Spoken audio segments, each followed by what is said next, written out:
Kiora contre Elspeth, l'ultime duel. C'est l'histoire d'Elspeth qui se baladait gentiment sur Theros. Et en se baladant sur Theros, elle tombe à côté d'une mare d'eau. Dans cette mare d'eau, Kiora the Crashing Waves était en train de s'amuser.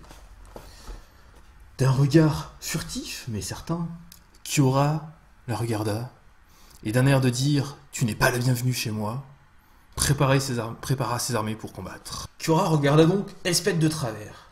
Elspeth, ne se sentant pas faire, a tout de suite demandé de l'aide à son ami, le pressant Captain. Le pressant Captain commença à attaquer, mais de la mare, oui, de la petite mare sortit un énorme kraken. Alors à ce moment-là, Elspeth s'est dit « Mince, ça va pas suffire, il va falloir que j'appelle d'autres créatures. » Il appela donc le Gustav Clock et le Captain of the Watch, histoire de faire un bon paquet de créatures pour bloquer ce gros kraken. Mais c'était sans compter sur Kiora. Kiora chercha directement une petite 6-6 fly et un Léviathan traverser des îles et Shroud, une sorte d'énorme monstre. Et quand tout cela attaqua, que fit donc Elspeth? Plus de à toutes mes créatures! Comment tu vas croire que je vais bloquer avec tous mes tokens 3-3? Mais à ce moment-là, Kiora, elle va pas se laisser faire. Boum! On va remonter toutes les créatures qui sont pas des kraken dans les mains. À ce moment-là, bon, Elspeth, il fallait quand même qu'elle bloque. Elle a donc recyclé son décret de justice pour faire un nombre incroyable de tokens. Je ne sais pas combien, mais suffisamment pour bloquer. Bien entendu, Kiora, elle avait un contre, normal. Et la première phase de la bataille fut gagnée par Kiora. J'improvise, c'est impressionnant. Ensuite, Elspeth dut sortir des plus petites créatures pour commencer à combattre. Des petits javiniers qui pouvaient mettre des points de vie, des points de dégâts en s'engageant, mais une seule fois. Une mer des runes pour les protéger. Et des skirmishers de Kinyabal pour faire les troupes de base, donc l'armée de base. Kiora, elle, avait sorti tous ses gros tons et devait commencer un petit peu à bubuiter quand même. Elle avait donc 2 oracles pour piocher, un Omen Speaker pour faire un peu de srail, et elle avait de quoi détaper ses gros tokens, ses gros monstres, pour continuer l'attaque. Alors, Elspeth, pas complètement dupe, il va falloir qu'elle bloque la créature volante. Elle a donc un score Skyfisher. Mais est-ce que ça va suffire? Non, il va falloir grossir un peu toutes ses troupes. Elle propose donc 2 vétérans Armor Smith, histoire de grossir la défense de tous ses soldats. De son côté, Kiora, qui commençait quand même à subir les assauts répétés malgré le fait qu'elle attaquait en même temps, elle a mis un peu de points de vie, mais elle en a pris pas mal aussi.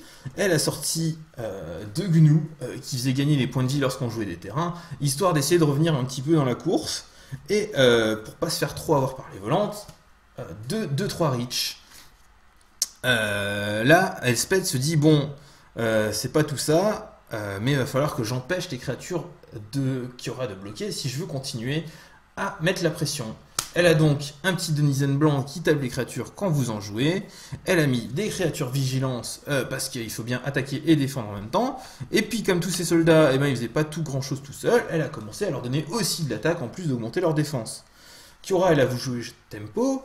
En jouant le tempo, elle a fait des manowars pour remonter, des physalis pour remonter les créatures dans les mains d'Elspeth, mais qui les rejoua assez rapidement. Elle avait quand même beaucoup de mana, l'air de rien. Elle a aussi joué quelques petites 2-2 qui se grossissaient à chaque fois qu'on piochait une carte. Là, les créatures de Kiora commençaient à devenir un peu grosses. Alors boum, un petit Banisher Priest histoire d'en retirer une de la partie. Et on recommence sur de la flyer qui sun-tap. Qu'est-ce qu'elle fait là? Et qui peut se retirer du combat si jamais elle est bloquée. Donc, soit vous la prenez, soit elle sort, elle se barre. Donc pareil, toujours plus de volante. Alors il fallait gérer avec un petit Nessianasp, un peu de reach, un peu de créatures capables de bloquer les volantes. Et fallait pas déconner non plus, on va quand même remonter un peu quelques créatures en main encore, histoire de gagner du temps. Gagner du temps, c'était bien gentil, mais Elspeth avec tout son mana, boum, elle a continué à jouer de la flying, à retirer des créatures du combat, à battle cryer histoire de grossir toutes ces créatures attaquantes. Et c'est là que Kiora se dit, bon, fini les conneries, moi aussi je vais sortir des gros tons, encore un petit octopus, un gros kraken 5-5, et puis une créature XX volante, histoire de bloquer tout ce qui reste, quoi. Là, bah, Elspeth, elle a dû jouer ses dernières cartes, mais ses dernières cartes, c'était que des 3-5 et des 3-6 vigilance et Plane Cycling. Ce qui était un tout petit peu limite pour s'en sortir contre Kiora. Kiora gagna donc la première et on a dû passer au side. Alors, j'enlève les plaines et les landes qui vont avec.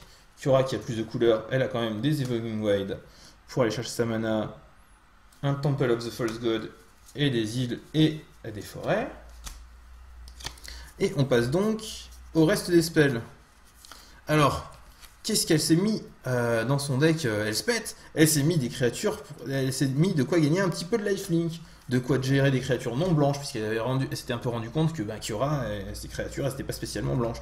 De croix grossir, un petit peu de tricks pour faire peur à Kiora, plus de tokens à grossir, plus de sur plein de tokens, encore des tricks, prévenir des blessures, et sacrifier une grosse créature attaquante.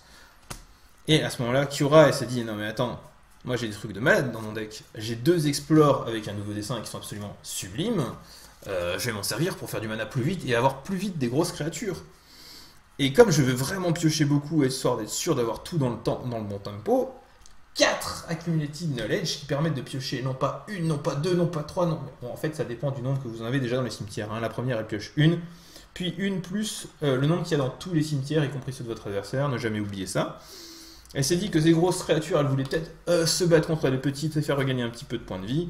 Il fallait continuer à piocher avec un Evolving Wild, un Urban Evolution. Il fallait éventuellement remonter tous les tokens de Elspeth dans la main dans sa main et un petit peu de encore chercher des terrains et finalement retourner une créature que vous ne contrôlez pas dans la main de son propriétaire. Kiora arriva difficilement à s'en sortir et finalement Elspeth gagna la 2. Manque de bol, Kiora à la 3, elle a réussi à avoir son ultimate et elle a commencé à sortir plein de Kraken 9-9 et que les tokens 1-1 de Elspeth avaient un peu de mal à gérer. Du coup, Kiora sortit grand vainqueur de ce duel deck.